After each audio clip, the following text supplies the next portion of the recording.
নদী দখলকারীদের নির্বাচনে অযোগ্য ঘোষণা, ঋণ না দিতে হাইকোর্টের আদেশ।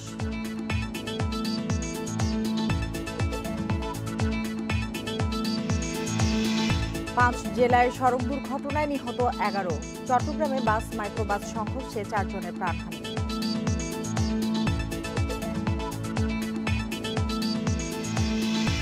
বিআরটিসিতে ব্যাপক অনিয়ম দুর্নীতির অভিযোগ, 1 বছরে লোকসান শত কোটি টাকা।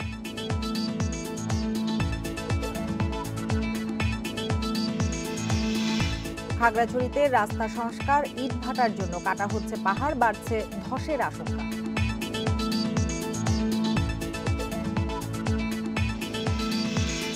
আমন্ত্রণ সমগ্র বাংলাদেশে, আপনাদের সাথে আছি আমি সুমনা সিমি। এতক্ষণ শিরোনামগুলো শুনছিলেন, এবার জানাবো বিস্তারিত সংবাদ। নদী দখলের অভিযোগ থাকলে কোনো ব্যক্তি নির্বাচনে যেন প্রার্থী হতে না পারে সে বিষয়ে কার্যকর ব্যবস্থা নিতে নির্বাচন কমিশনকেও আদেশ দিয়েছে হাইকোর্ট। একই সঙ্গে ওই ব্যক্তি বা শিল্প প্রতিষ্ঠানকে ঋণ না দিতেও বাংলাদেশ ব্যাংকে নির্দেশ দেওয়া হয়েছে। রায়ে জাতীয় নদী রক্ষা কমিশনকে দেশের সব নদ নদীর দেখভালের দায়িত্ব দেওয়ার নির্দেশ দেওয়ার কথাও বলা হয়েছে। তুরাগ নদী রক্ষা সংক্রান্ত রিটের পরিপ্রেক্ষিতে বিচারপতি মইনুল ইসলাম চৌধুরী ও বিচারপতি মোহাম্মদ আশরাফুল কামালের হাইকোর্ট বেঞ্চ দুপুরে এই রায় দেন। পাশাপাশি জলাশয় দখলকারী ও অবৈধ স্থাপনা নির্মাণকারীদের তালিকা প্রকাশ এবং স্যাটেলাইটের মাধ্যমে সব নদ নদী, খাল বিল ও জলাশয়ের ডেটাবেস তৈরির কথাও বলা হয়েছে রায়ে।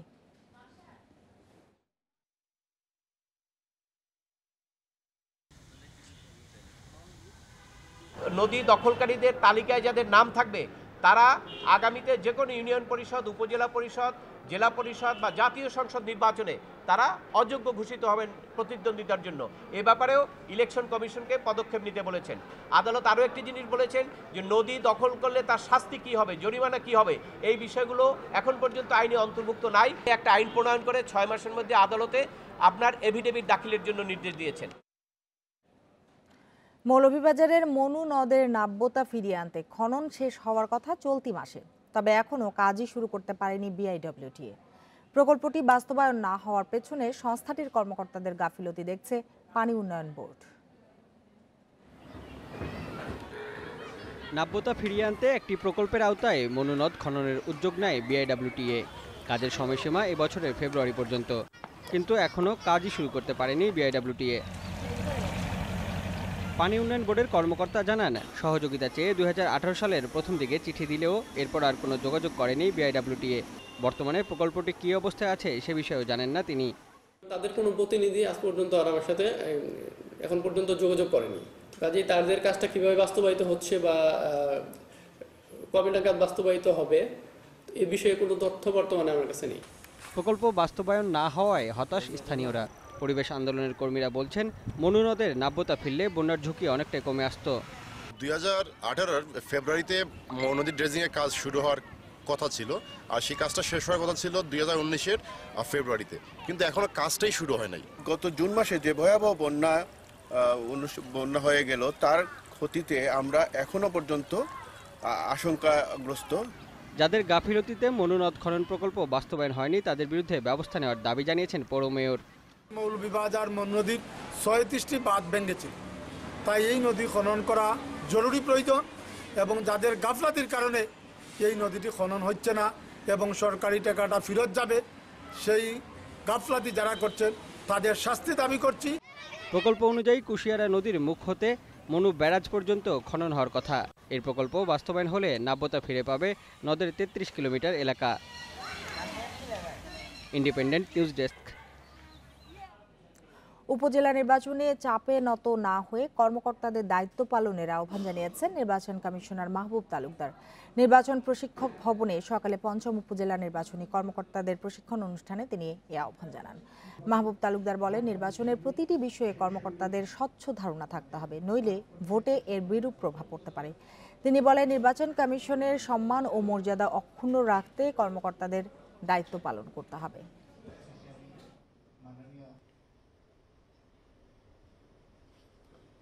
কোন নির্বাচনেই কোনরূপ শিথিলতা প্রদর্শনের সুযোগ নেই। নির্বাচন কমিশনের সম্মান ও মর্যাদা অক্ষুণ্ণ রাখতে আপনাদের সাহসিকতার সঙ্গে স্বীয় বিবেকের কাছে দায়বদ্ধ থেকে দায়িত্ব পালন করতে হবে। মনে রাখবেন, সুষ্ঠু নির্বাচন আমাদের দেশপ্রেমের অভিব্যক্তি। কিশোরগঞ্জ 1 আসনের নির্বাচনে যাচাই বাছাইয়ের পর 2 জন প্রার্থীর মনোনয়নপত্র বাতিল হয়েছে। তবে আওয়ামী লীগের প্রার্থী সৈয়দা জাকিয়া নূর লিপির প্রার্থিতা বৈধ বলে ঘোষণা দিয়েছে নির্বাচন কমিশন। জেলা রিটার্নিং কর্মকর্তা মোহাম্মদ সারওয়ার মোর্শেদ চৌধুরী সকালে এ ঘোষণা দেন। 31শে জানুয়ারি মনোনয়নপত্র জমা দেন আওয়ামী লীগের জাকিয়া নূর লিপি। গণতন্ত্রী পার্টির ভূপেন্দ্র ভৌমিক দোলন ও জাতীয় পার্টির মোস্তাইন বিল্লাহ। বাছাই শেষে গণতন্ত্রী পার্টির প্রার্থী ভূপেন্দ্র ভৌমিক দোলনের হলফনামায় সই না থাকায় এবং জাতীয় পার্টির প্রার্থী মোস্তাইন বিল্লার হলফনামার সঙ্গে শিক্ষাগত যোগ্যতার গড়মিল থাকায় মনোনয়নপত্র বাতিল করেন রিটার্নিং কর্মকর্তা। 3 দিনের মধ্যে প্রার্থিতার বৈধতা চেয়ে তাদের আপিল করতে হবে। সৈয়দা জাকিয়া নূর শিডিউলটা ঘোষণা হচ্ছে 22শে জানুয়ারি তারিখে। আগামী আধা ঘন্টা পর একটার মধ্যেই বাংলাদেশ আওয়ামী লীগ মনোনীত প্রার্থী সৈয়দা জাকিয়া নূরের মনোনয়নপত্রটি আমরা বৈধ বলে ঘোষণা করেছি এবং বাকি 2টি মনোনয়নপত্র অবৈধ বাতিল করেছি এই কারণেই যে ভূপেন্দ্র চন্দ্র ভৌমিক দোলনের মনোনয়নপত্রের সাথে যে হলফনামা ছিল সেখানে তিনি স্বাক্ষর করেননি। এ নিয়ে আরো জানাতে কিশোরগঞ্জ থেকে যোগ দিয়েছেন সহকর্মী সাইফুদ্দিন আহমেদ। সাইফুদ্দিন, মনোনয়নপত্র বাতিলের বিষয়ে রিটার্নিং কর্মকর্তা কি জানিয়েছেন আর প্রার্থীরা যাদের মনোনয়নপত্র বাতিল হয়েছে তাদের কারোর সাথে আপনার কথা হয়েছে কিনা তারা কি বলছেন? জি, আপনি যেমনটি বলছিলেন যে রিটার্নিং কর্মকর্তা আমাকে জানিয়েছেন যে 3 জনের মনোনয়নপত্র তারা জমা পেয়েছিলেন 31 তারিখ মনোনয়নপত্র দাখিলের শেষ দিন পর্যন্ত। এর মধ্যে আজকে যাচাই বাছাইয়ের সময় 2 জনের মনোনয়নপত্র বাতিল হয়ে যায়। এর মধ্যে রিটার্নিং কর্মকর্তা আমাকে বলেছেন যে গণতন্ত্রী পার্টির প্রার্থী ভূপেন্দ্র ভৌমিক দোলন ওনার মনোনয়নপত্র বাতিল হয়েছে, যে হলফনামায় ওনার স্বাক্ষর না থাকা তার মনোনয়নপত্রটি বাতিল করেছেন।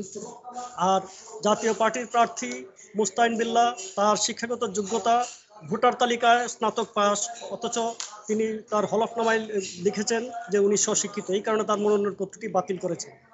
আর তারা দুজনেই আমাকে জানিয়েছেন যে তারা নির্ধারিত সময়ে আপিল করবেন। আর আপনি জানেন যে এখানে সৈয়দ আশরাফুল ইসলাম ছিলেন এই আসনের সংসদ সদস্য, তার মৃত্যুতে এই আসনটি শূন্য ঘোষণা করা হয়। এরপর আগামী 28 ফেব্রুয়ারি এই আসনে ভোট গ্রহণ অনুষ্ঠিত হবে। সাইফুদ্দিন, নির্বাচন নিয়ে সাধারণ মানুষের উচ্ছ্বাস আপনি কেমন দেখেছেন? আসলে নির্বাচন বড় দলের মধ্যে শুধুমাত্র আওয়ামী লীগই এখানে প্রতিদ্বন্দ্বিতা করছেন, আওয়ামী লীগ প্রার্থী।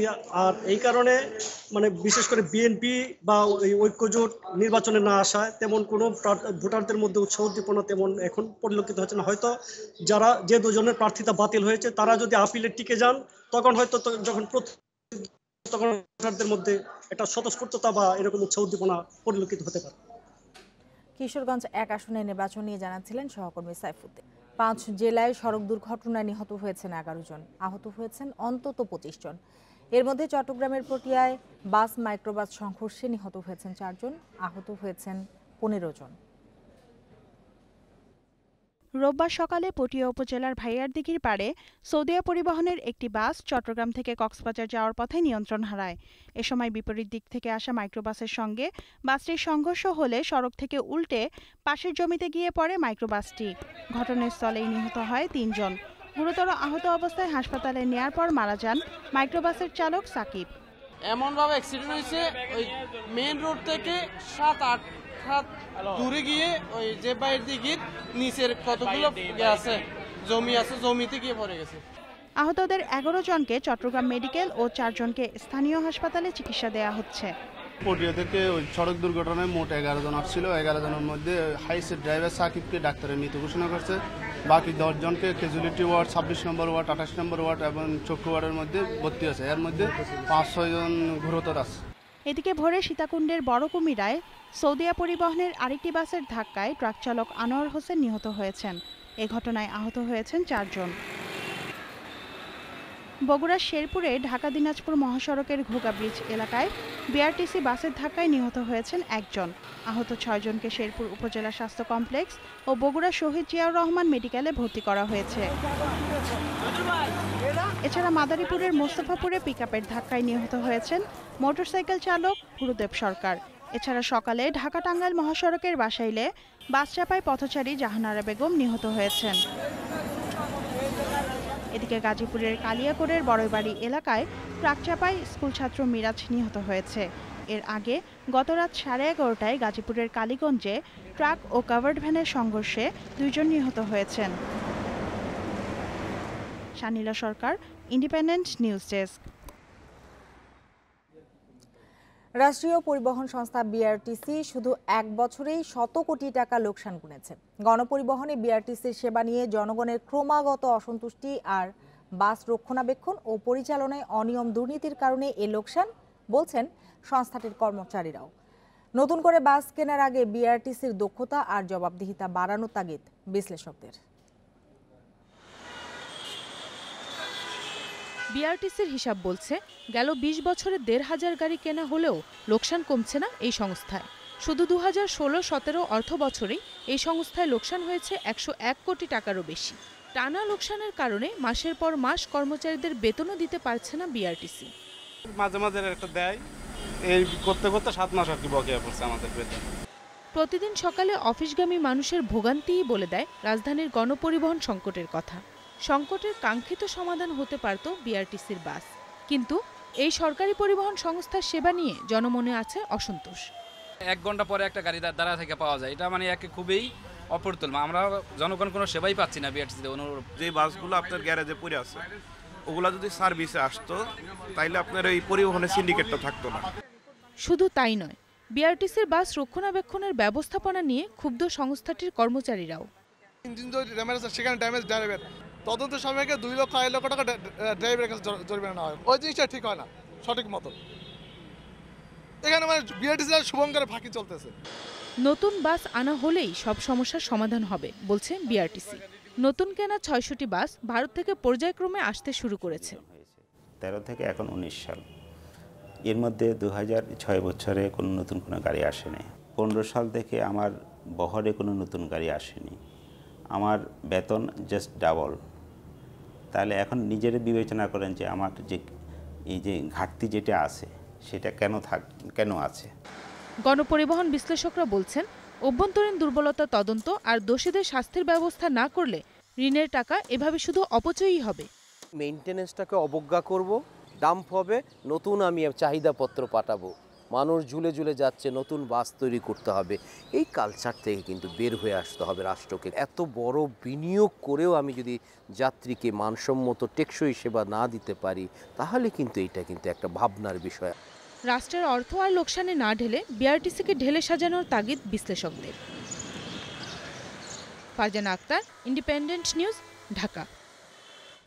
বিআরটিসির পরিবহন সেবা নিয়ে আরও জানাতে এবার চট্টগ্রাম, খুলনা ও নরসিংদী থেকে যোগ দিয়েছেন সহকর্মীরা। শুরুতেই চট্টগ্রাম থেকে জানাবেন ইফতেখার ফয়সাল। ইফতেখার, চট্টগ্রামে কয়টি বিআরটিসি বাস চলাচল করে, সেগুলোর অবস্থা কেমন? চট্টগ্রামে আসলে 76টি বাস ছিল বিআরটিসির, কিন্তু এরই মধ্যে প্রায় 30টির মতো বাস সেগুলো নষ্ট হয়ে গেছে বলা যায়। এখন চলাচল করছে 46টি বাস, কিন্তু আমরা দেখেছি যে 46টি বাস সড়কে আছে বলে বলা হচ্ছে বিআরটিসির যে ডিপোতে, সেগুলো আমরা দেখেছি মূলত চলাচল করে বিভিন্ন প্রতিষ্ঠানকে সেগুলো দেওয়া হয়েছে। আমি বিশেষ করে বলবো চট্টগ্রামের সীতাকুণ্ডের কুমিরায় যে আন্তর্জাতিক ইসলামী বিশ্ববিদ্যালয় সহ অন্যান্য এই ধরনের যেই প্রতিষ্ঠানগুলো রয়েছে সেগুলো তো মোটামুটি চলাচল করে। সাধারণ যেই জনগণের যাতায়াতের জন্য, সাধারণ যাত্রীদের জন্য আসলে বিআরটিসির বাস খুব একটা যে কার্যকর ভূমিকা রাখতে পারছে এমনটি বলা যাবে না। আর আমরা দেখেছি দিন দিন যে সেবার মান সেটাও কিন্তু কমে এসেছে বলা যায় বিআরটিসির। বিশেষ করে আমরা আগে দেখেছি প্রায় 19টি রুটে চট্টগ্রামে বিআরটিসির বাস চলাচল করতো, কিন্তু এখন সেটি কমে একেবারে 9টিতে চলে এসেছে। এবং এর মধ্যে প্রায় দীর্ঘদিন ধরে বিআরটিসির যে বহর নতুন কোনো বাস সংযুক্ত হয়নি। বিশেষ করে আমরা এখন যে 46টি বাস চলাচল করছে এর মধ্যে বেশিরভাগই দেখেছি সেগুলো হচ্ছে 2011 সালের আগে 3টি প্রকল্পের মাধ্যমে মূলত এগুলো সংযুক্ত করা হয়েছিল, কিন্তু এর পরবর্তীতে আর নতুন করে বাস সংযুক্ত করা হয়নি। আর বিশেষ করে একটি বিষয় লক্ষ্য করার মতো সেটি হচ্ছে নতুন করে বাস যেমন সংযুক্ত করা হয়নি, যেসব পুরনো বাস যেগুলো আসলে ডিপুতে রাখা হয়েছে সেখানে অনেকগুলো মেরামতযোগ্য বাসও ছিল বলে আমরা বিআরটিসি কর্মকর্তাদের সঙ্গে কথা বলে জানতে পেরেছি। তারা বলছেন মেরামতের জন্য আসলে টাকা বরাদ্দ থাকলেও অনেক সময় সেগুলো 9-6 হয় বলে তারা অভিযোগ করেছেন এবং মূলত বলেছেন সেগুলো রক্ষণাবেক্ষণ না করার কারণে সেগুলো পর্যায়ক্রমে নষ্ট হয়ে গেছে এবং অনেকগুলো নষ্ট বাস যেগুলো দীর্ঘদিনের ছিল, যেখানে 1997 সালের বাসও আছে, সেগুলো কিন্তু টেন্ডারের প্রক্রিয়ায় যাওয়ার কথা থাকলেও তারা বলছেন ঊর্ধ্বতন কর্তৃপক্ষের নির্দেশনা না পাওয়ার কারণে তারা সেই টেন্ডারে যেতে পারেননি, সেগুলো বিক্রি করা সম্ভব হয়নি। ইফতেখার, আপনি সাথেই থাকুন। এবার খুলনার পরিস্থিতি জানবো অভিজিৎ পালের কাছে। অভিজিৎ, ঢাকা খুলনা রুটে বিআরটিসির কি কোনো বাস চলাচল করে? অভ্যন্তরীণ রুটে যাত্রী সেবার মান কেমন? ঢাকা খুলনা রুটে আসলে এখন পর্যন্ত বিআরটিসির কোনো বাস চলাচল করে না। আর অভ্যন্তরীণ আসলে খুলনা থেকে আসলে 11টি রুটে আপনার বাস চলাচল করে। আর এর মধ্যে তারা 2টি রুটের বাস চলাচল অলরেডি বন্ধ করেছেন এবং তারা দাবি করেছেন যে এই 2টি রুটে বাস চলাচল বন্ধ করার পিছনে তারা মূলত যে জিনিসটিকে দাবি করেছেন সেটি হচ্ছে যে তারা এখানে লোকসানের শিকার হচ্ছেন, এই ধরনের একটা বক্তব্য তারা তুলে ধরেছেন। তবে মূল বাস্তবতাটা হচ্ছে যে এখানেই যে খুলনা কুয়াকাটা এবং হচ্ছে যে খুলনা কালীগঞ্জ, ঝিনাইদহ কালীগঞ্জ, এই 2টি রুটের হচ্ছে বাস চলাচল বন্ধ করা হয়েছে। কিন্তু এই 2টি রুটে কিন্তু যারা ব্যক্তি মালিকানাধীন যে পরিবহনগুলো রয়েছে সেই পরিবহনগুলো কিন্তু আসলে যে চাহিদা প্রয়োজন সেই চাহিদা কিন্তু মেটাতে পারছে না। তারপরেও বিআরটিসি কেন জানি না তারা লোকসানের সম্মুখীন। কেন বিআরটিসি বাস বন্ধ করা হয়েছে অভিজিৎ? অন্য যে 11টি বাস বন্ধ করার পিছনে তারা আসলে যে কারণটি বারবার করে বলছেন সেটি হচ্ছে যে তাদের কাছে এখন আসলে 15টি বাস রয়েছে। এই 15টি বাসের অবস্থা আসলে খুবই নাজুক এবং নাজুক থাকার কারণে এই রাস্তাগুলোতে আসলে বাসগুলো প্রতিনিয়তই নানা ধরনের সমস্যার সম্মুখীন হয়, বন্ধ হয়ে যায় এবং এই সমস্যার সম্মুখীনের কারণে তাদের যাত্রীর সংখ্যা কমে যায় এবং যাত্রীর সংখ্যা কমে যাওয়ার কারণে তারা লোকসানের শিকার হচ্ছে। এই কারণেই তারা মূলত হচ্ছে যে এই বাসগুলোকে এই রুটগুলোতে তারা চালু করতে পারছেন না। আর যে 11টি রুট চলছে সেই 11টি রুটে আসলে কোনো রকমে আপনার এই যে রুটগুলো চলছে তারা দাবি করেছেন, কারণ তারা বলছেন যে 14টি গাড়ি চলছে সেই 14টি গাড়ির আসলে কন্ডিশন অনেকটাই খারাপ। আরেকটি গাড়ি রয়েছে যেটা আসলে মেরামত করে যখন কোনো গাড়ি নষ্ট হয় সেই গাড়িগুলোর সেইখানে পাঠানো হয়। এইভাবেই তাদের এই কার্যক্রমগুলো চলছে এবং এই বিষয়গুলো কিন্তু আসলে যে বিআরটিসির খুলনা ডিপোর যারা কর্মকর্তা রয়েছেন তারা নিজেরাই স্বীকার করছেন যে আর বাসগুলো যান্ত্রিক ত্রুটির কারণেই আসলে মূলত যাত্রী সেবা তারা কাঙ্ক্ষিত যে যাত্রী সেবা সেই কাঙ্ক্ষিত যাত্রী সেবাটা তারা দিতে পারছেন না। অভিজিৎ, আপনিও সাথে থাকুন। এবার নরসিংদী থেকে যোগ দিয়েছেন সহকর্মী আসাদুজ্জামান রিপন। রিপন, নরসিংদীতে বিআরটিসি বাস চলাচলে কি ধরনের অনিয়মের অভিযোগ রয়েছে? নরসিংদী থেকে মূলত বিআরটিসি পরিবহনের যাত্রা শুরু হয় আশুলিয়া থেকে। তো আশুলিয়া থেকে যাত্রা শুরু হওয়ার পর থেকে কিন্তু গত 10 বছর আগ পর্যন্ত কিন্তু বিআরটিসি সেবার যাত্রী সেবার মান খুবই ভালো ছিল এবং এখানকার নরসিংদী যে ডিপো এটার একটা সুনামও ছিল। আপনি জানেন যে নরসিংদী ডিপোর অধীনে পার্শ্ববর্তী কিশোরগঞ্জ জেলার ভৈরব পর্যন্ত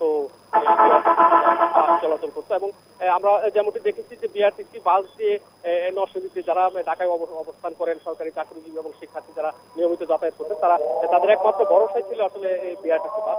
কিন্তু বিগত 10 বছর ধরে এই নরসিংদী শহর থেকে ঢাকার সাথে এই বিআরটিসি বাস চলাচল বন্ধ রয়েছে। তো আমরা এ বিষয়ে যোগাযোগ করার চেষ্টা করেছিলাম বিআরটিসি কর্তৃপক্ষের সাথে। নরসিংদী ডিপোর যে ব্যবস্থাপক তিনি আমাদের সাথে আসলে এই বিষয়ে যেমন কথা বলতে রাজি হলে, তবে আমরা তার কারিগরি প্রধান কাজী বকুল হোসেন তার সাথে যেটা কথা বলেছি তিনি যেমনটি জানিয়েছেন যে নরসিংদী বিআরটিসি ডিপোতে বর্তমানে 39টি বাস বরাদ্দ রয়েছে, কিন্তু এই বাসের মধ্যে রিপন আমরা বুঝতে পেরেছি বিআরটিসি পরিবহন সেবা নিয়ে জানাচ্ছিলেন সহকর্মীরা।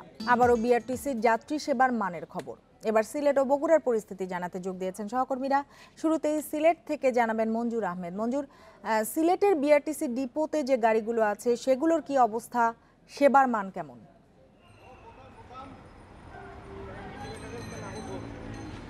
আসলে সিলেটে বিআরটিসির যে বাসের চরম দুরবস্থা বলা চলে, কারণ সিলেট ডিপোতে বিআরটিসির 24টি বাস ছিল, কিন্তু এর মধ্যে 12টি বাস বিকল হয়ে গেছে ইতিমধ্যে। আর বাকি যে 12টি বাস আছে এই বাসগুলো দিয়ে আসলে মূলত সিলেট বিআরটিসি সিলেটের শাহজালাল বিজ্ঞান ও প্রযুক্তি বিশ্ববিদ্যালয়কে তারা লিজ দিয়ে দিয়েছে 60টি বাস, আর একটা প্রাইভেট বিশ্ববিদ্যালয় লিডিং ইউনিভার্সিটি তাদেরকে আরও 2টি বাস তারা দিয়ে দিচ্ছে। আর এর মধ্যে 9টি বাস একেবারে তারা ক্র্যাক, অর্থাৎ একেবারে কেজির দরে বিক্রি করার মতো অবস্থা। তো সব মিলিয়ে আসলে সিলেট থেকে কিন্তু একসময় বিআরটিএর দূরপাল্লার বাস চলাচল করতো, অর্থাৎ সিলেট থেকে ময়মনসিংহ, তারাকান্দি, সিলেট থেকে কুমিল্লা রুটে বেশ কিছু বাস চলাচল করতো। কিন্তু বাসগুলোর এই অবস্থা হওয়ার কারণ কি, কর্তৃপক্ষ কি বলছে, কারণ হিসেবে কি দেখাচ্ছে?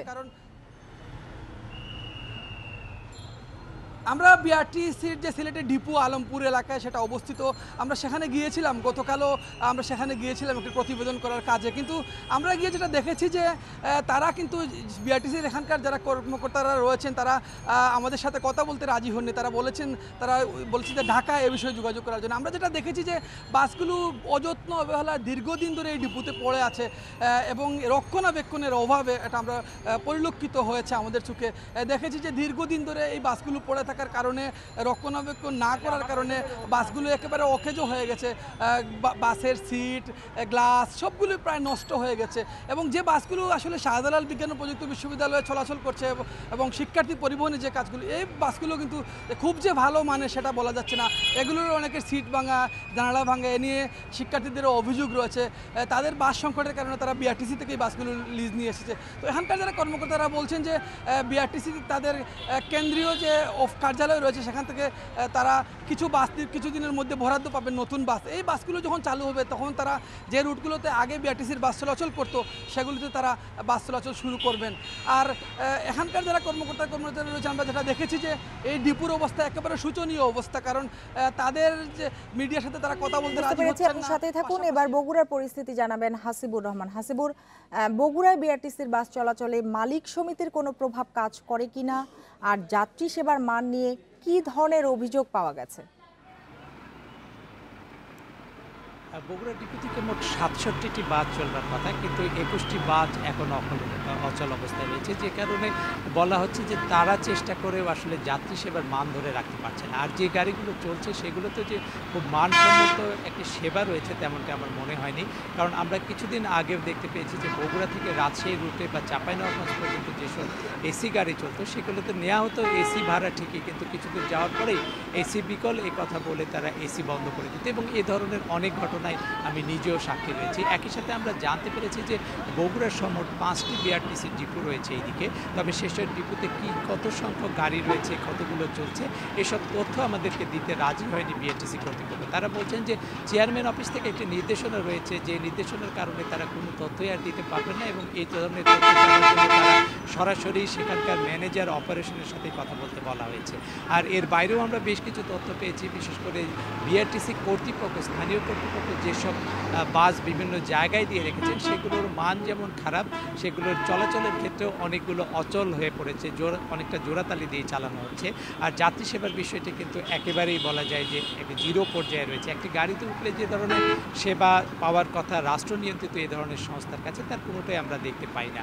আর মালিক সমিতির প্রভাবের যে বিষয়টি সেটি কিন্তু বগুড়ায় বিআরটিসির উপরে রয়েছে বলে আমার মনে হয় না। কারণ আমার পেছনে আপনি যে রাস্তাটি দেখতে পাচ্ছেন এটি ঢাকা দিনাজপুর মহাসড়ক। এই রাস্তা দিয়ে অন্তত 5,500-এরও বেশি যানবাহন প্রতিদিন ঢাকার দিকে যাওয়া আসা করে।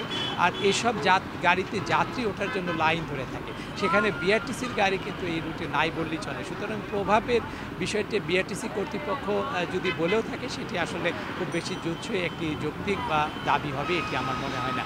আর অথচ এই রুটগুলোতেই একসময় বিআরটিসির ভালো যাত্রী ছিল, বিশেষ করে বগুড়া থেকে বুড়িমারি, বগুড়া থেকে সোনা মসজিদ, হিলি, এসব রুটে কিন্তু অনেক মানুষ যেত বিআরটিসির গাড়িতে, কারণ তারা সময়টা মেনে চলত।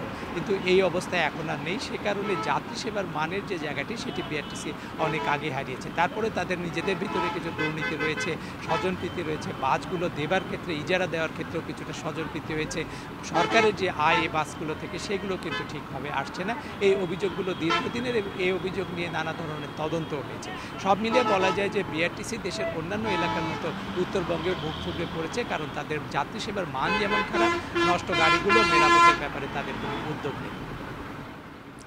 বিআরটিসির যাত্রী সেবা নিয়ে জানাচ্ছিলেন সহকর্মীরা। আপনারা আছেন সমগ্র বাংলাদেশে। খাগড়াছড়ির বিভিন্ন স্থানে আইন অমান্য করে দেদারসে পাহাড় কাটা চলছে। একটি চক্র প্রকাশ্যে পাহাড় কাটলেও বাধা দেওয়ার কেউ নেই।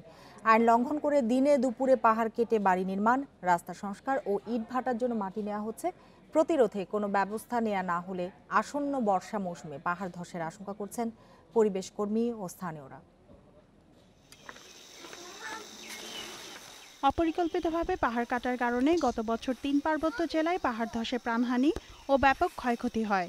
এরপরও বন্ধ হয়নি পাহাড় কাটা, বরং দিন দিন আরও বেপরোয়া হয়ে উঠেছে পাহাড় খেকোড়া। পরিবেশ সুরক্ষা আইন লঙ্ঘন করে খাগড়াছড়ি জেলা সদরের শালবন, সবুজ এলাকার বিভিন্ন স্থানে ছোট টিলা ও পাহাড় কেটে ফেলছে একটি চক্র।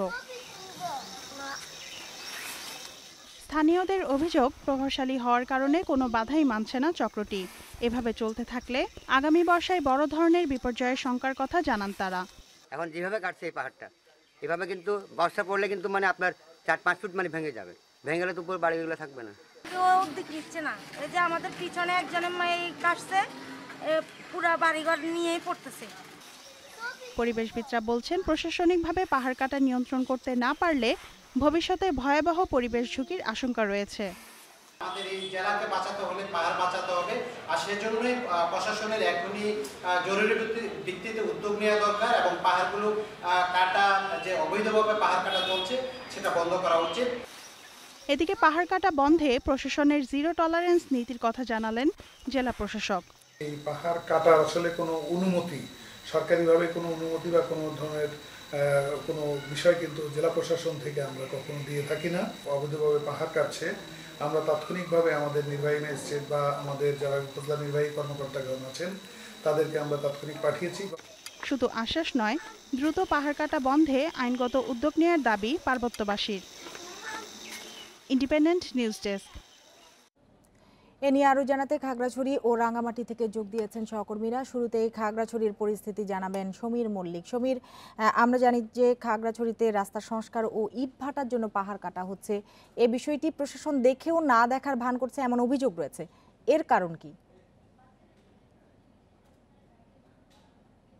যখন উন্নয়ন কাজ হলে সেক্ষেত্রে নিয়ম হচ্ছে পরিবেশগত যে প্রভাব নিরূপণ, এই নিরূপণটা হয়ে তারপর পাহাড় কাটার একটা নিয়ম রয়েছে। কিন্তু খাগড়াছড়িতে যখনই কোনো উন্নয়ন কাজ হয় বা ব্যক্তিগতভাবেও কেউ পাহাড় কাটে, সেক্ষেত্রে দেখা যাচ্ছে খাগড়াছড়ির যে জেলা প্রশাসন আছে পাহাড় কাটা দেখভাল করার জন্য, তাদের আমরা সক্রিয় ভূমিকা দেখি না। কিন্তু যখনই বিভিন্ন সময় আমরা শালবন বা সবুজ বা বিভিন্ন জায়গায় পাহাড় কাটা নিয়ে আমরা অভিযোগ করতে যাই প্রশাসনের কাছে বা বিষয়টা জানতে চাই, তখন ঠিকই বলে যে পাহাড় কাটার যারা পাহাড় কাটছে তাদেরকে আমরা একটা নিয়ে আসবো। কিন্তু আসলে পার্বত্য জেলা খাগড়াছড়িতে খুব একটা দেখা যায়নি, যে কারণে সরকারি উন্নয়ন কাজ হোক বা ইটভাটার মাটি লাগুক কিংবা বাড়ি নির্মাণ করতে রাস্তা সরকারের কাছে গিয়ে পাহাড়কে করা অবাধে পাহাড় কাটছে, এটা নিয়ে মাথা ব্যথা আসলে কারণে। আরেকটি ইনফরমেশন আপনাকে দিয়ে রাখি, গত 2017 সালে পার্বত্য চট্টগ্রামে পাহাড় ধসে প্রায় 160 জনের প্রাণহানি হয়েছে। এরপরে বিভিন্ন তদন্ত কমিটি পার্বত্য চট্টগ্রামে পাহাড় ধস বন্ধে পাহাড় কাটা সহ বিভিন্ন সুপারিশ করলেও আজকে পর্যন্ত পাহাড় কাটার বন্ধে প্রশাসন আসলে কোনো ইতিবাচক বা কার্যকরী উদ্যোগ আমরা আমাদের চোখে পড়েনি। সমীর, পাহাড় কাটার সঙ্গে যারা জড়িত তারা কারা, তাদের পরিচয় কি জানা গেছে? আসলে দেখেন, পাহাড় কাটার সাথে যারা জড়িত, আমরা যে সমস্ত জায়গাগুলোতে গিয়ে কথা বলেছি, এরা আসলে বিভিন্ন প্রভাবশালী রাজনৈতিক দলের সাথে জড়িত। হয়তো কেউ স্থানীয় কাউন্সিলর, তাদের ইন্ধনে কখনো রাস্তা সংস্কার কিংবা কখনো ইটভাটার মাটি, নানা অজুহাতে আসলে উন্নয়নের দোহাই দিয়ে পাহাড়গুলো কাটা হয়।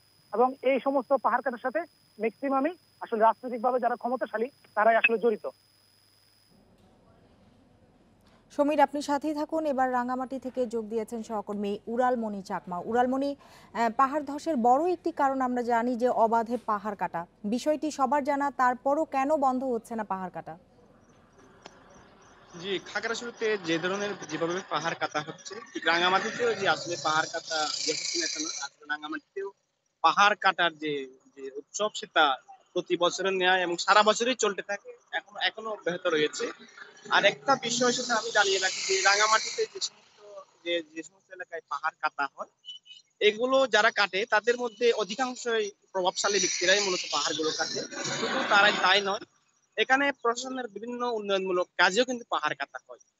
আপনি যদি বলি যে সড়ক নির্মাণের ক্ষেত্রে যে সড়ক জনপথ বিভাগ, এটাও একটা সরকারি যেহেতু প্রতিষ্ঠান, কিন্তু তাদের দেখা যায় যে তাদের বিভিন্ন যখন পাহাড় ধস হওয়ার পরে যখন রাস্তা যখন বিলীন হয়ে যায়, ঠিক তারা বিকল্প অন্য একটা পাহাড় থেকে তারা মাটি কেটে এনে তারা ঠিক যে সমস্ত এলাকায় ভেঙে যাচ্ছে সে সমস্ত এলাকায় ভরাট করছে তারা। আরেকটা বিষয় যে সরকারের বিভিন্ন যে স্থাপনা নির্মাণের ক্ষেত্রে দেখা যায় যে মূলত মাটি কেটেই স্থাপনাগুলো নির্মাণ করা হয়, আর প্রয়োজনে কিন্তু মাটি ভরাট করা। একদিকে এখানে যেটা হচ্ছে, একদিকে কাপ্তাই হ্রদের যে পাহাড় সেটা একদিকে ভরাট করা হচ্ছে, অন্যদিকে কিন্তু যে উঁচু উঁচু পাহাড় গুলো রয়েছে সেগুলো কাটা হচ্ছে। এখানে জড়িত যারা আছেন তাদের বিরুদ্ধে শাস্তিমূলক বা স্থায়ী ব্যবস্থা না নেওয়ার কারণ কি? প্রশাসন কি বলছে?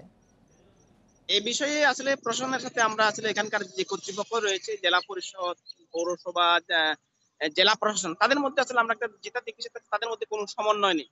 আমরা যদি তাদের একটা বিষয় যদি আমি বলি যে রাঙ্গামাটি জেলা পরিষদের চেয়ারম্যানের যে বাসভবন সম্প্রতি যেটা করা হলো, সেটাও কিন্তু পাহাড় কেটেই মূলত করা হয়েছে। এই বিষয়ে আমি জানতে চাইছিলাম যে আসলে তাদের একটা বক্তব্য লক্ষ্য করা যায়, সেটা হচ্ছে তারা বলেন যে এখানে পাহাড় না কেটে স্থাপনা করা যাবে না। তাদের বক্তব্য এটা। আসলে কিন্তু তারা কোনো যে পাহাড় কাটা রোধে কিন্তু তারা কোনো আসলে আমরা দেখি না যে প্রয়োজনীয় ব্যবস্থা নিতে আমরা দেখি নাই, কিন্তু যার কারণে এখনো পর্যন্ত এই সমস্ত এলাকায় পাহাড় কাটা কিন্তু অব্যাহত রয়েছে। আইন অমান্য করে অবাধে কাটা হচ্ছে পাহাড়, সে বিষয়ে জানাচ্ছিলেন সহকর্মীরা। কাহালুতে মাকে হত্যার দায়ে ছেলের মৃত্যুদণ্ড দিয়েছে আদালত। অতিরিক্ত জেলা ও দায়রা জজ আদালতের বিচারক নিতাই চন্দ্র সাহা সকালে এ রায় দেন। 2009 সালে কাহালু উপজেলার বাথুই গ্রামে জমি নিয়ে বিরোধের জেরে মা রসুনারাকে ধারালো অস্ত্র দিয়ে হত্যা করে ছেলে আনু রায়হান। এ ঘটনায় রায়হানকে আসামি করে কাহালু থানায় মামলা করেন নিহতের স্বজনেরা। গ্রেপ্তারের পর আদালতে হত্যার কথা স্বীকার করে জবানবন্দি দেয় রায়হান।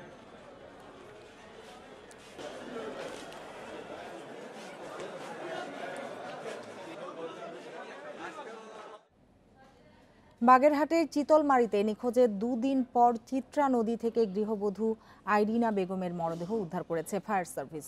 অন্যদিকে ব্রাহ্মণবাড়িয়া রেল সেতুর নিচ থেকে উদ্ধার করা হয়েছে এক নারীর মরদেহ। বাগেরহাট ফায়ার সার্ভিস কার্যালয়ের উপসহকারী পরিচালক সর্দার মাসুদ জানান, 1 ফেব্রুয়ারি রাত 11টার দিকে বাড়ির পাশে চিত্রা নদীতে পড়ে গিয়ে নিখোঁজ হন তিনি। এরপর খুলনা ফায়ার সার্ভিসের 7 সদস্যের ডুবুরি দল 5 ঘন্টা তল্লাশি করে আইরিনার মরদেহ উদ্ধার করে। এছাড়া ব্রাহ্মণবাড়িয়া পৌর শহরের শিমরাইল কান্দি এলাকায় রেল সেতুর নিচ থেকে অজ্ঞাত নারীর মরদেহ উদ্ধার করেছে পুলিশ।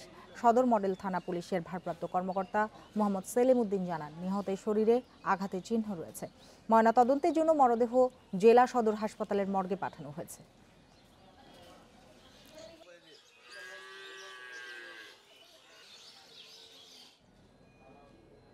জেলাভিত্তিক ভিসা সেন্টার চালু হওয়ায় ভারতের ভিসা পেতে জটিলতা কমবে বলে জানিয়েছেন দেশটির ভারপ্রাপ্ত হাই কমিশনার আদর্শ সোয়াইকা।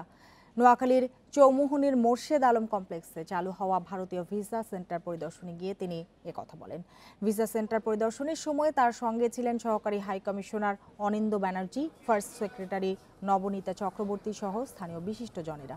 ভারপ্রাপ্ত হাই কমিশনার বলেন, এই ভিসা সেন্টার চালু হওয়ায় নোয়াখালীর মানুষের চিকিৎসা সেবা সহ বিভিন্ন প্রয়োজনে ভারতীয় ভিসা পাওয়ার ভোগান্তি কমবে।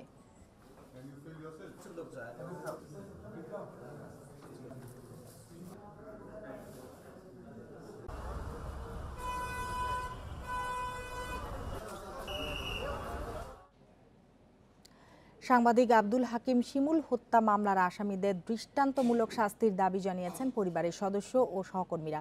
একই সঙ্গে মামলার বিচার দ্রুত শেষ করার তাগিদও দিয়েছেন তারা।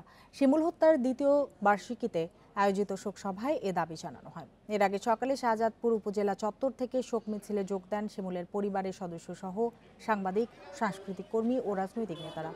পরে উপজেলা অডিটোরিয়ামে শোক সভার বক্তারা হত্যার বিচার দ্রুত শেষ করার দাবি জানান। 2017 সালে 2 ফেব্রুয়ারি আওয়ামী লীগের দুপক্ষের সংঘর্ষের সময় গুলিবিদ্ধ হন সমকাল পত্রিকার প্রতিনিধি আব্দুল হাকিম শিমুল। পরদিন তিনি মারা যান। এ হত্যা মামলার 38 আসামির মধ্যে প্রধান আসামি পৌর মেয়র হালিমুল হক মিরু কারাগারে আছেন। অন্য আসামিরা জামিন পেয়েছেন উচ্চ আদালত থেকে।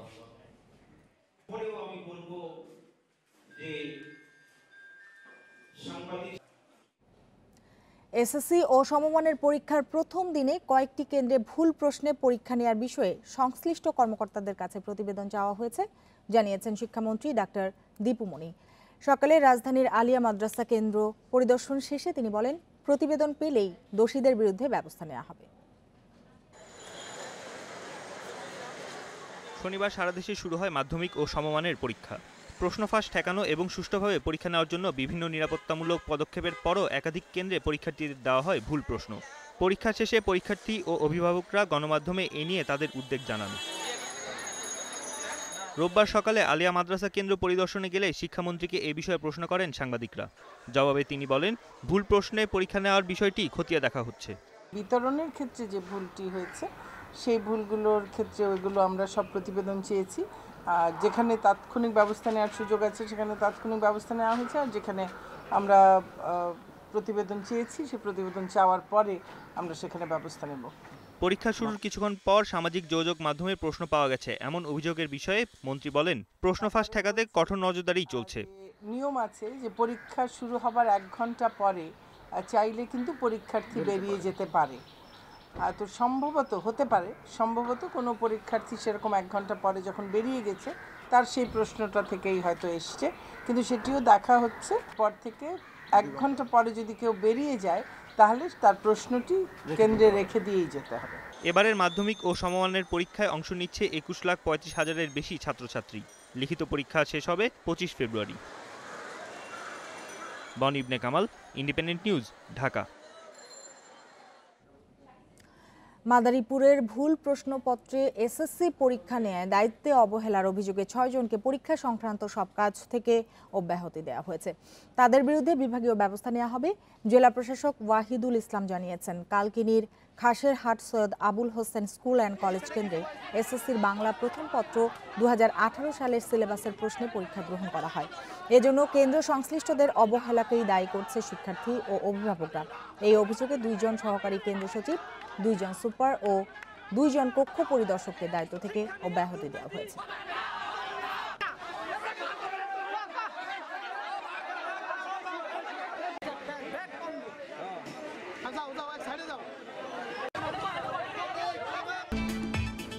আপনারা আছেন সমগ্র বাংলাদেশে। 6 বছরের বেশি সময় পর ব্যাটারি চালিত ইজি বাইকের লাইসেন্স দিচ্ছে খুলনা সিটি কর্পোরেশন। সংখ্যা নির্দিষ্ট করে দিয়ে লাইসেন্সবিহীন ইজি বাইক বন্ধ করা সহজ হবে বলে মনে করা হচ্ছে। এই উদ্যোগে যানজটও কমে আসবে বলে আশা নগর কর্তৃপক্ষের। 2013 সালের আগে খুলনা নগরীতে 1800 ইজি বাইকের লাইসেন্স দেয় সিটি কর্পোরেশন। তবে বর্তমানে শহরে লাইসেন্সবিহীন ইজি বাইকের চলাচলই বেশি। যানজটের বড় কারণ হিসেবে দায়ী করা হয় এসব অতিরিক্ত যানকে। নানা আলোচনা থাকলেও সাধারণ মানুষের বাহন হিসেবে জনপ্রিয়তা পেয়েছে ইজি বাইক। এই বাস্তবতায় দীর্ঘদিন পর নতুন করে যানটির লাইসেন্স দেওয়ার প্রক্রিয়া শুরু করেছে সিটি কর্পোরেশন। ফর্ম কিনতে ভিড় করছেন অনেকেই। সারা রাতের জায়গায় পরিশ্রম করে এখন এই যে ফর্ম নিয়ে যাচ্ছি, ভালো লাগতেছে, মন খুশি লাগতেছে। শৃঙ্খলা ছিল না, তবে এটার মাধ্যমে এখন লাইসেন্সধারী যারা তারাই শুধুমাত্র দেখা যাচ্ছে রোডে থাকতে পারবে। বিভিন্ন জায়গা যেখানে জাম লাগে ওই সব ঢুকতে যেত না, তো লাইসেন্স হওয়াতে এখন ওই সব রোড আমাদের এখন যাওয়ার অনুমতি হইতেছে। এবার লাইসেন্স পাচ্ছে 5000-এর মতো ইজি বাইক। লাইসেন্স দেওয়ার পর অনুমোদনহীন যান শহরে ঢুকতে দেওয়া হবে না। সিটি মেয়রের আশা, ইজি বাইক নিয়ন্ত্রণে আনা গেলে যানজট অনেকটাই কমে আসবে। বাইরে দিয়ে কোনো গাড়ি ঢুকবে না সিটি কর্পোরেশনের মধ্যে, সে যেই বলুক না কেন, হয় আমি থাকবো নাইলে আমার নিষিদ্ধ থাকবে। কোনো মার্সির কোনো ব্যাপার নাই। আমি মানুষের ভোটে হয়েছি, আমি যেটার জন্য হয়েছি সেইটা হলো, এবং সমস্ত রুট আমি ব্লক করে দেবো। লাইসেন্স ফর্ম বিক্রি থেকে আয়ও হচ্ছে সিটি কর্পোরেশনের। প্রতিটি ফর্ম থেকে পাওয়া যাচ্ছে 500 টাকা করে। 4 ফেব্রুয়ারি পর্যন্ত 10,000 ফর্ম বিক্রির লক্ষ্য রয়েছে সিটি কর্পোরেশনের। অভিজিৎ পাল, ইন্ডিপেন্ডেন্ট নিউজ, খুলনা। এ নিয়ে আলোচনার জন্য আমাদের সঙ্গে আছেন খুলনা সিটি কর্পোরেশনের সিনিয়র লাইসেন্স কর্মকর্তা SKM আসাদুজ্জামান। জনাব আসাদুজ্জামান, আপনাকে স্বাগত জানাচ্ছি। আপনার কাছে যেটি জানতে চাই, ইজি বাইক নগরীতে যানজটের প্রধান কারণ বলা হচ্ছে, তারপরও তাদের নিবন্ধন কেন দেয়া হচ্ছে নতুন করে?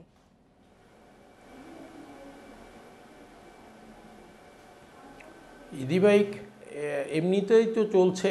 আমরা সিটি কর্পোরেশনের পক্ষ থেকে চাচ্ছি এর একটা অনুমতি দিয়ে এইটার সংখ্যা নিয়ন্ত্রণ করার জন্য। আমরা 5000 ইজি বাইকের যদি চলাচলের অনুমতি দেই, তাহলে ওই 5000ই যখন চলবে তখন আর শহরে যানজট সৃষ্টি হবে না। এই জন্য এই লক্ষ্যে আমরা এই পর্যন্ত 6565টি ফর্ম সরবরাহ করেছি, আর আগামী 2 দিনে হয়তো আরও 2000 দিব। এদের মধ্যে থেকে যাচাই বাছাই করে অনেকে যারা খুলনা শহরের বাসিন্দা না, এরকম আইডি কার্ডধারী এবং যাদের বিভিন্ন সময় ইজি বাইকের কার্যক্রমে বা কোনো প্রকার দুর্ঘটনা যাতে সবাইকে খুঁজে পেতে পারি, সেই জন্য সবার আইডি কার্ড যাচাই বাছাই করে আমরা আগামী 6 তারিখের থেকে 14 তারিখ পর্যন্ত ফর্ম জমা নিব। তারপরে আমরা ইজি বাইকের চলাচলের একটা অনুমতি দেওয়ার সিদ্ধান্ত নিব। আসাদুজ্জামান, সংখ্যা নির্ধারণ করে দেওয়ার পর কোন পদ্ধতিতে এসব যানবাহন আপনারা নিয়ন্ত্রণ করবেন?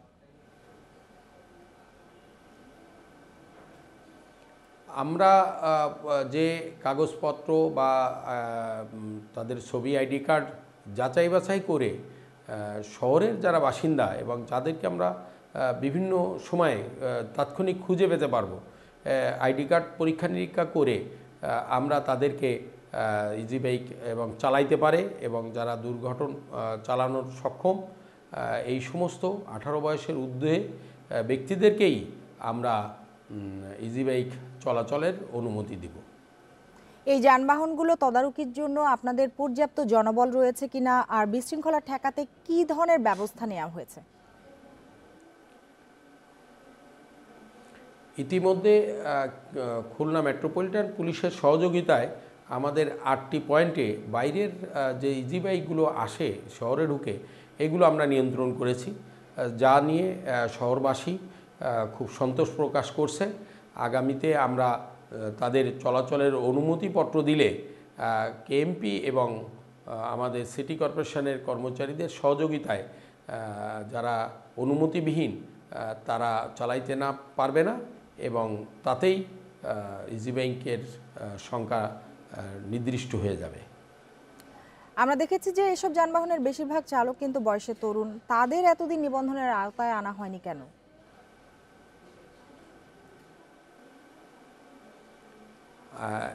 এতদিন আমরা এটা একটা প্রক্রিয়া করছি, কোনো এক সময় 2000 চলাচলের অনুমতি আমরা দিয়েছিলাম। এখন দীর্ঘদিন আমাদের এই বিষয় নিয়ে আলোচনা হচ্ছে, কিন্তু আমরা দ্রুত সিদ্ধান্ত নিতে পারিনি।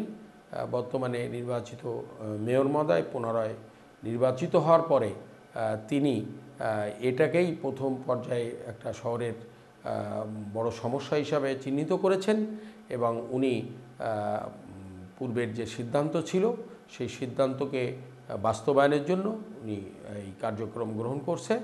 আশা করি এতে শহরের ইজি বাইকের একটা নিয়ন্ত্রণও থাকবে আর যানজট অনেকটা লাঘব হবে বলে শহরবাসী সহ আমরা মনে করছি। জনাব আসাদুজ্জামান, আপনাকে অনেক ধন্যবাদ আমাদের সাথে যোগ দেওয়ার জন্য।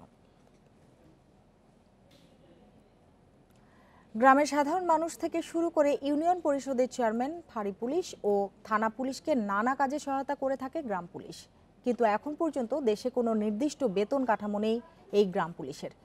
সুযোগ সুবিধার পাশাপাশি স্থায়ী বেতন কাঠামোর দাবি তাদের।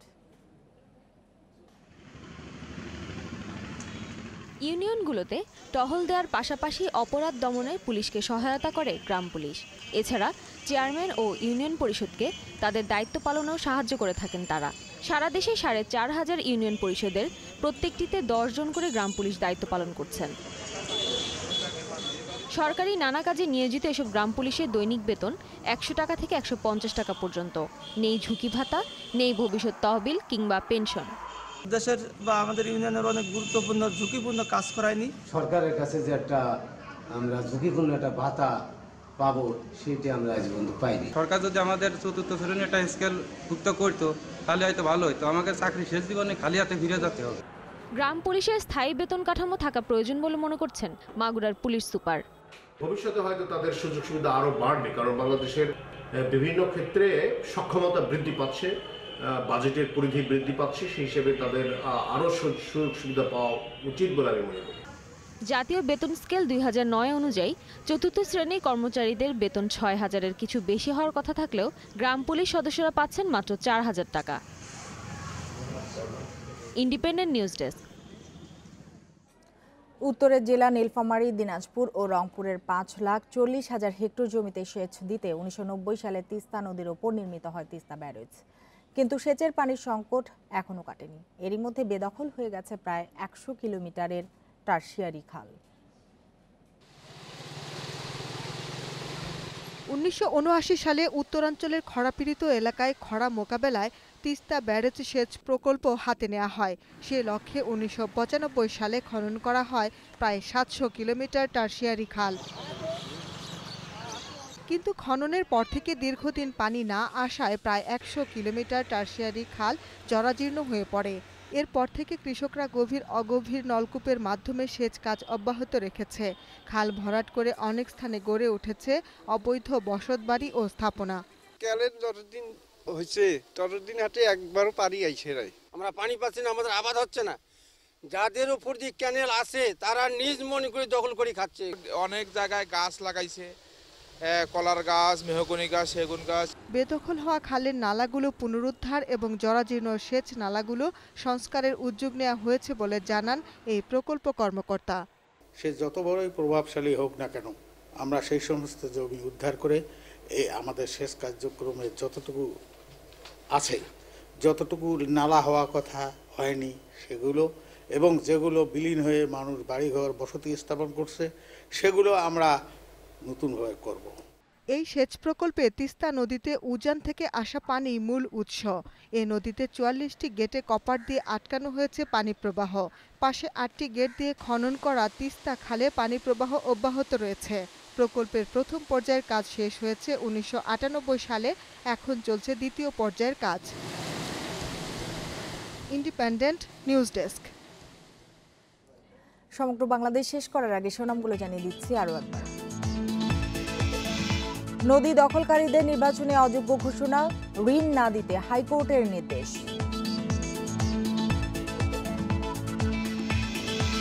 ৬ জেলায় সড়ক দুর্ঘটনায় নিহত ১৩, চট্টগ্রামে বাস মাইক্রোবাস সংঘর্ষে ৪ জনের প্রাণহানি।